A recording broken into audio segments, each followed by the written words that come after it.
قربانی کرنے والا بندہ جو ہے اس کی نسل ختم نہیں ہوتی۔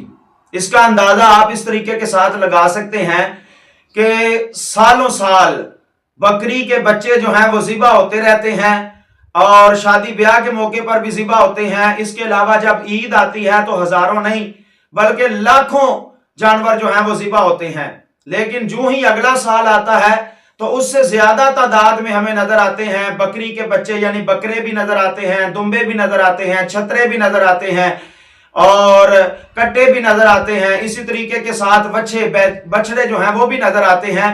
اس کی وجہ کیا ہے کہ وہ ختم کیوں نہیں ہوتے؟ اس کی وجہ یہ ہے کہ وہ جانور جو ہے اللہ کے رستے میں اپنے بچے جو ہیں وہ قربان کرتے ہیں۔ تو جو جانور ہو کر اللہ کے رستے میں اپنے بچے قربان کرے اس کی نسل ختم نہیں ہوتی، تو جو انسان اللہ کے رستے میں قربانی کرے گا اس کی نسل جو ہے وہ کیسے ختم ہوگی؟ اس لیے قربانی سے منہ نہیں موڑنا چاہیے۔ قربانی کرنے والا بندہ جو ہے اس کی نسل قیامت تک چلتی رہتی ہے۔ اللہ تبارک و تعالی سب کی قربانی جو ہے اپنی بارگاہ میں قبول فرمائے۔